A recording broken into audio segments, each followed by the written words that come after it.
about what can we do for hair loss. How can we grow new hair? Well, first of all, we have to put the detective hat on and find out why there is hair loss. So what would be some of the most common causes of hair loss? Well, one friend of mine, she always dyed her hair.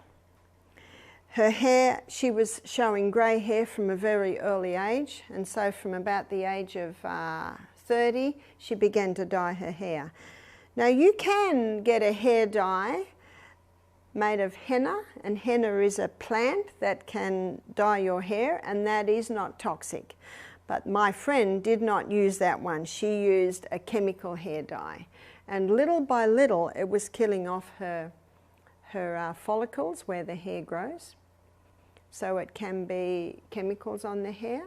Another friend of mine did not like her very curly hair, and so all her life, from probably about her late teens right up until her 50s, she straightened her hair.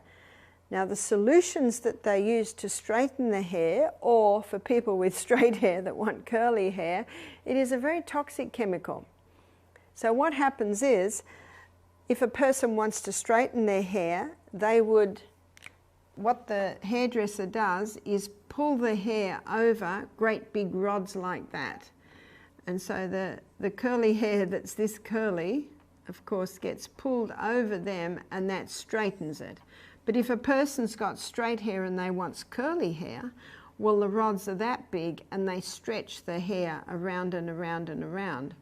So whether it's to straighten the hair or whether it's to curl the hair, they put this toxic solution on. It's a strong chemical, and what it does is it breaks all the little joins in the hair, because hair has all these little joins like this.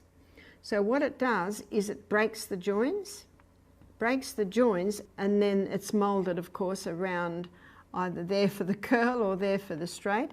And then when all of those little bonds are broken and it's been stretched into a certain shape, they rinse off that chemical, and then they put another chemical on to set it. So to set the bonds together, and then that sets the hair structure as straight or as curly. So basically that's how the hair is permed. When I first left school at the age of 16, I was a hairdresser for about 4 years, and we used to do a lot of perms. And that's how they perm hair, whether it be straight or whether it be curly. But when those chemicals are constantly going on the hair, little by little, they kill the hair follicles. I have also seen in some areas where people braid their hair really, really tightly. You'll often see that they've got hair loss around here, where you've got that weight, you've got that constant weight on the hair, which can really just keep pulling the hair out, and then the follicles are damaged. So no matter how it happens, we must stop what is causing the damage. That's the first one. If you don't turn the tap off, you're still mopping up in the other corner. Sometimes I see hair loss in a hormonal imbalance. So if it's a hormonal imbalance, then the hormones must be balanced back again. And that's where the Anna's Wild Yam Cream.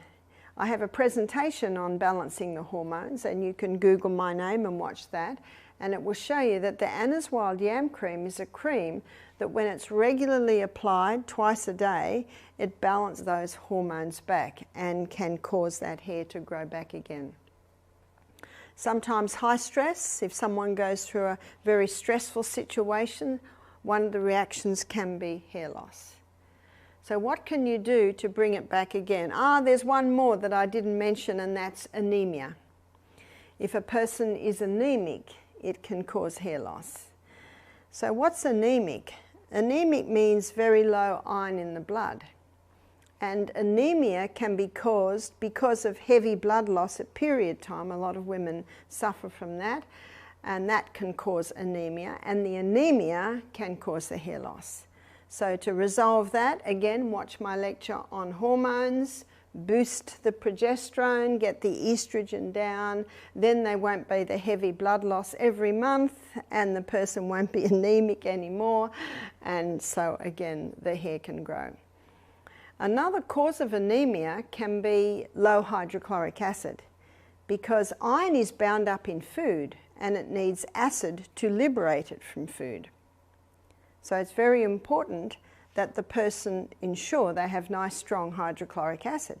A simple way to ensure that is to have 1/4 teaspoon of cayenne pepper and a little bit of water before every meal. If you're finding that a little bit hard, you can have the juice of a lemon before every meal.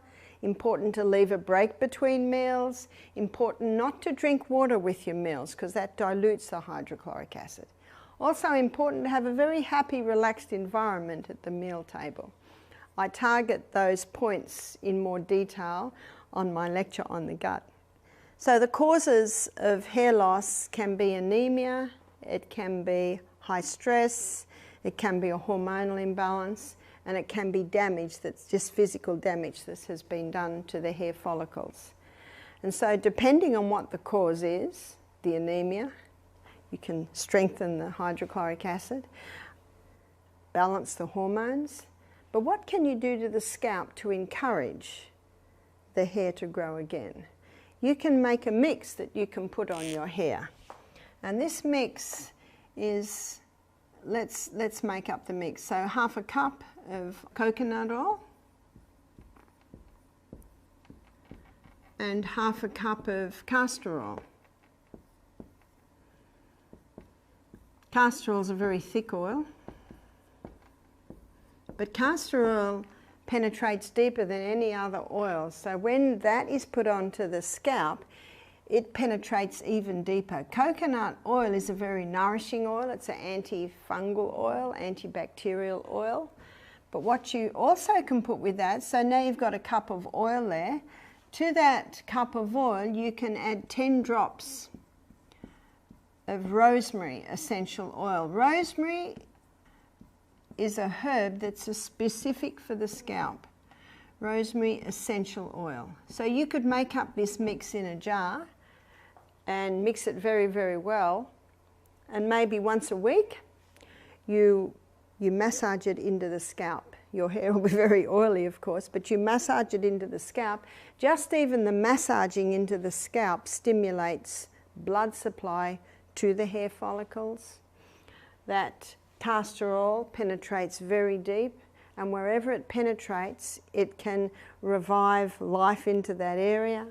And the coconut also is a very nourishing oil, and the rosemary essential oil stimulates. Every herb stimulates different parts of the body, and this rosemary herb is specific for the scalp. The massaging, so leave it in as much as you can. Maybe you choose a Sunday when you may be going to be home all day. And at the end of the day, you wash out.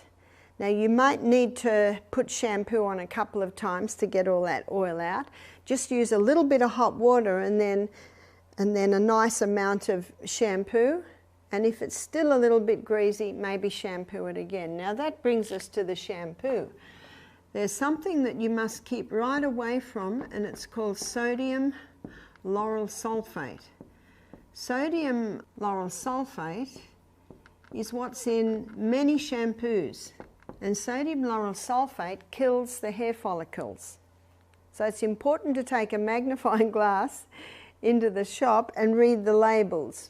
In places like Whole Foods, Sprouts, Trader Joe's, where they have a lot of health foods, so they have a lot of supplements, and they have a more healthier brand of products. So have a look for a shampoo that has no, so we've got to make sure you realise no sodium lauryl sulfate, because the sodium lauryl sulfate is a chemical that causes the foaming of the shampoo, and that sodium lauryl sulfate has the ability to kill the hair follicles in the scalp. So please keep away from that. You can get some very nice coconut-based shampoos. Coconut is very nourishing to the scalp.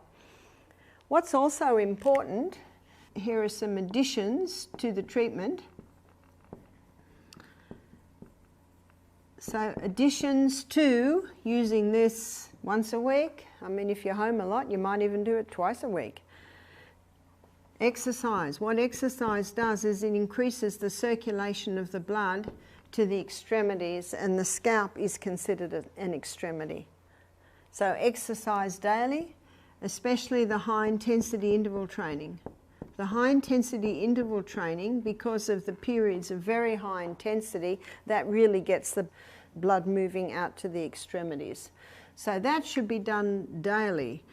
And hydration, keep well hydration. Remember, the rule of thumb is 8 glasses to 100 pounds body weight.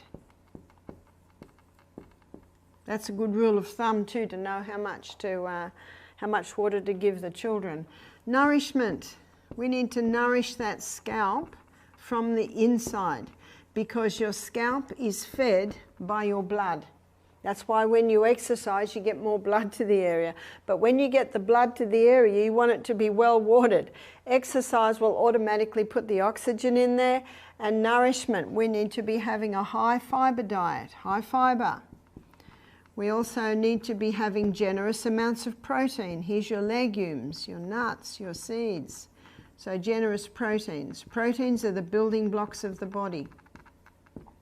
And healthy fats. So there's your nuts, your seeds, your avocados, coconut and olive oil. Myself, I prefer the taste of the olive oil. We had a Fijian cook for a while and they preferred the taste of the coconut oil. So whatever your preference is. It's a very concentrated food. You do not need very much, just a little bit, but it certainly can make food taste nice. We had big baked potatoes here yesterday. I opened my baked potato and I said to the cook, have you got a bit of olive oil there?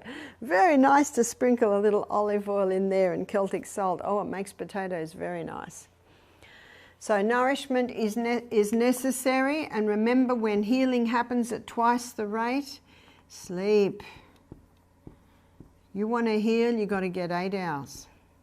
8 hours, not negotiable, every night. The sleep is vital. The sleep is not negotiable. If you're not used to that much sleep, little by little by little, you can train yourself back into sleeping longer. Rome wasn't built in a day, but little by little by little, as you take those steps that are conducive to good sleep, breakfast like a king, lunch like a queen, light or no evening meal, going to bed early, soft lights, soft music, fresh air coming in, nice clean, natural fibre sheets and pillows, all of this is conducive to a good night's sleep. And you will find that little by little, the hair just might start to grow.